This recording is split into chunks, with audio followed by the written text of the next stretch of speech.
So, gumagana na naman ang propaganda machine ng CCP China. May nilabas silang video, actually through China Daily, yung website ba yun or media outlet, I'm not really sure.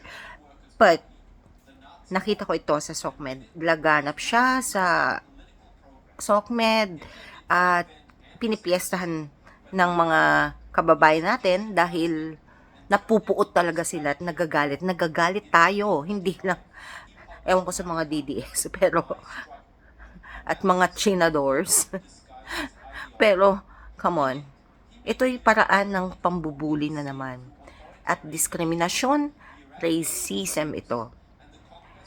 Bakit nila ginagawa ito? Kasi nga, ito yung pangpa-unite nila sa mga tao nila eh. Tapos binubudol nila yung mga tao nila.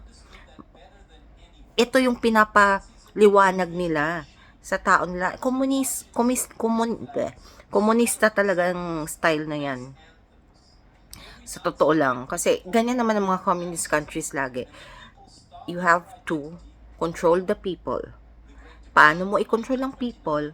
Una, syempre, hindi mo lulutasin yung mga ibang aspeto ng pamumuhay ng mga tao para kailanganin nila ang gobyerno na komunista. 'Di ba? So, they create social disorder, they spread black propagandas para sa mga mamamayan nila na ito ang paniwalaan. Nagturo ako sa China before 2 years, 2011 till 2013. So,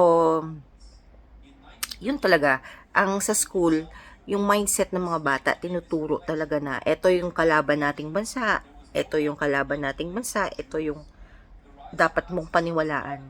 Walang outside na information ang dapat makapasok.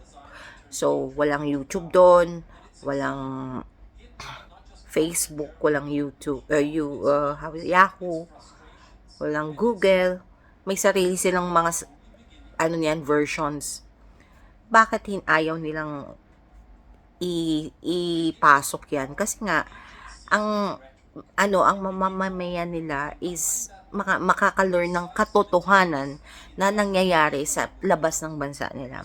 So, pera na lang. Kaya kahit mag-abroad yan sila, naka-condition na naka-mind condition na yan. Since kindergarten.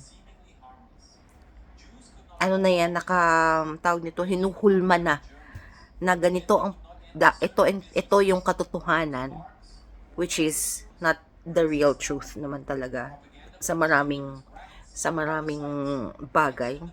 Kung ano lang yung gusto ng gobyerno ipapaniwala sa kanila na ito yung katotohanan. Yun.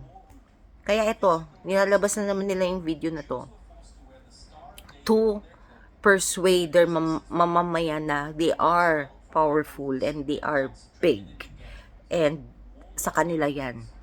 Lahat naman ng mga ng mga bansa na nagkaroon ng utang sa kanila, na trap sa kanila. Once matrap ka sa kautangan nila, unti-unti na nilang kukunin yung mga resources mo at lupa. Yan ang nangyari sa some parts of Africa. Pakistan, India. Sa India naman, hindi naman sa utang yun, kundi talagang by force na kinukuha nila yung isang boundary doon, land boundary nila doon, malapit sa India. North part yata. So, tsaka yung marami pang basa, Taiwan, Japan, gusto nilang angkinin ng buong Asia Pacific region. Ano ba yan? Sobrang laki-laki na nga ng China, di ba?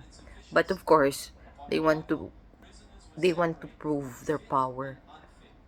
At gusto nilang ungusan talaga ang US at iba pang malalaking nation, mayayaman na bansa at malalakas na bansa. Pero no,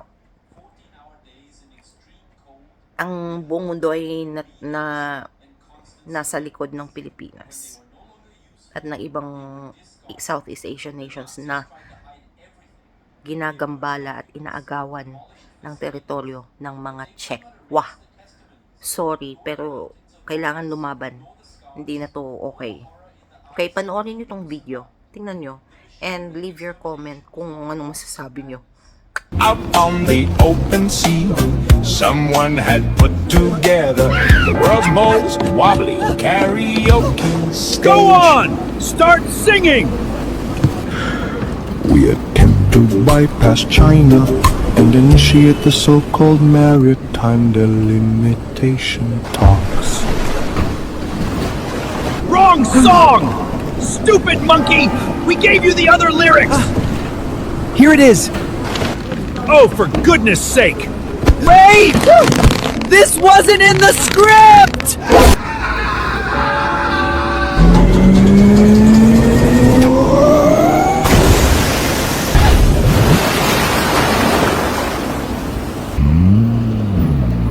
Or litter that too. Let's all do our part.